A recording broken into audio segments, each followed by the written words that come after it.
Angela, we want to talk about getting SMAs right.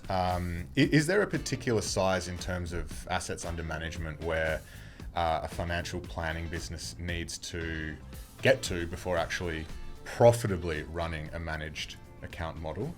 The word profitably is interesting. Okay. So we might come back to that in a sec. Maybe, yeah. So in terms of how big an advice group needs to be, that's often dictated by the platform.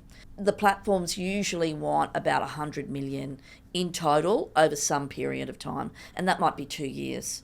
So the rule of thumb is that maybe 60% of the total funds under advice that an advice firm has could potentially go into a managed account. So that would indicate that you need maybe 200 million. Wow. To successfully run a managed account. In terms of profitability, financial advisors can't really profit from a managed account. That would be conflicted remuneration. Right. So there are very few, if any, platforms that I am aware of that will allow a financial advice firm to charge a fee on a managed account. Some will allow cost recovery, but other advisors, sort of build it into their own advice fee. So it's the advice fee. Yeah. So you mentioned back in 2016 when you started, people were asking what is a managed account, and less than a decade later, it's becoming more and more sort of industry standard. As you consult with firms that are making that transition to managed accounts, how have you seen firms get it wrong, and like what is sort of best practice as they make that transition? Because of the sort of level of funds under administration that they need, you often need to have more than one or even two advisors sort of supporting the managed account. So often what happens is not everybody's fully on board. So they all have to buy in. They all have to support the transition to a managed account and the managed account itself. So you need to have a group that's clear and together on what they want to do with respect to this. So you often see them fall apart where one advisor supports it and others don't. And they just can't get to any scale that makes sense. The second big thing that you see is that advisors don't actively support it. So they may agree with all the decisions, but they don't actually actively move their clients across. And that could be because they don't feel comfortable or whatever it is. So you can have a situation where you're having great investment committee meetings, everybody's on board, everybody's having great debate, you're feeling very, close and all, aligned, but it's not being supported. And that doesn't work for anyone. So because it doesn't help the advisory firm, it certainly doesn't help us. So you have to have buy-in and you have to have process. And you probably have to have the right number of managed accounts. If you have too many, you'll find that some just don't get Well, that flows into supported. the next question we had. What is the right number? Depends on the group. But I would say as a general rule, it's 2 for smaller firms, a balanced and a growth. Then it can grow a bit bigger as the firm gets bigger. It might be 3, or they might have some RI models as well. So I think that's generally how it looks. Our clients range from 2 to 11. Oh, wow. But the 11 is on 3 platforms. So they've got some index ones on one platform. They've sort of structured it slightly differently, but they're actually the same underlying portfolios. They're just sort of structured slightly differently. Right. Okay. And then they've got like more active ones as well. And so you mentioned earlier that you sort of rule of thumb 60% of a firm's assets under management could go on a managed account. Yeah. Do you sort of think about that 60% is the right rule of thumb at a client level, that's sort of their core in a model portfolio, and then there might be 40% invested around that in other assets? Yeah, it often depends on the size of the client. the funds that they have.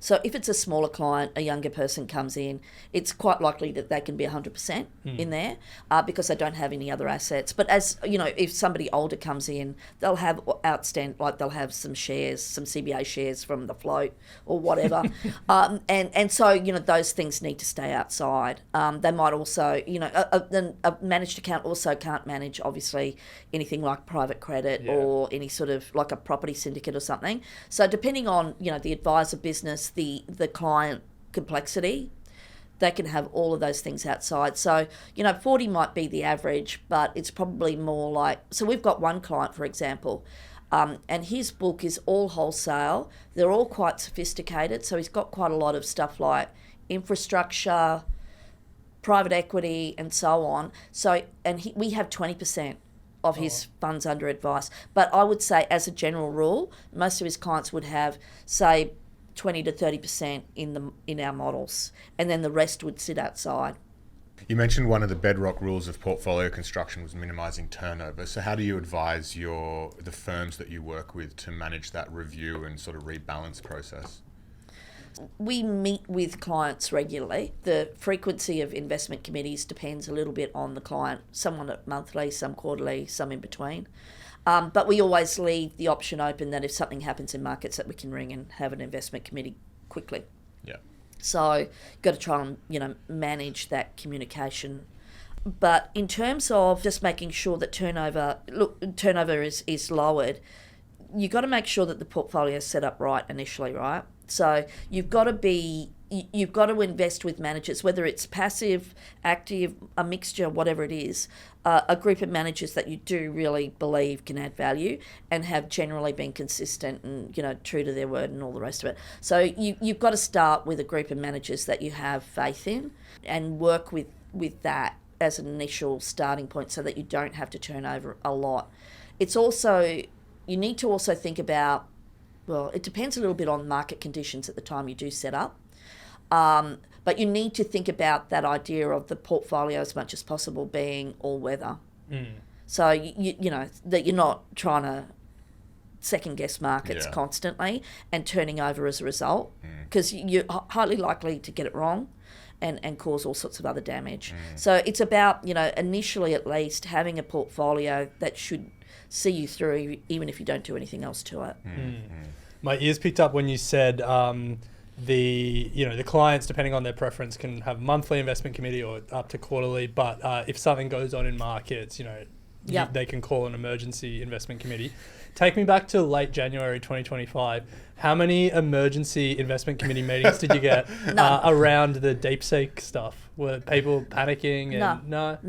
Okay. But we did a lot in COVID. Yeah. Right? So we were having investment committees twice a week at the worst of it. Wow, okay. With clients. Yeah.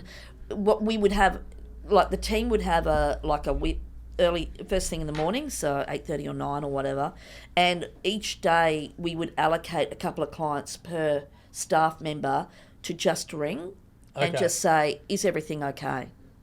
And we do, a webinar a week and a piece of communication every week, as well as reaching out. Between us, we were reaching out to clients probably twice a week, as well as then potentially, if things were going on, having an investment committee meeting as well. It's an interesting moment there because clients look to you for confidence and in some ways to have the answers, or at least, be able to directionally guide them. Yep. But I imagine in that moment you probably felt like you didn't have a lot of answers like everyone else. Okay. So COVID was so much like the GFC. Oh, that's interesting. Okay, so COVID, in terms of the way that markets moved and the Fed stepping in and all of that sort of stuff, was like the GFC, except on 10 times. So I was lucky in that I spent the GFC at QIC in the asset allocation team. So that was probably the best grounding for COVID that you could possibly have. I think the current times are actually much more difficult.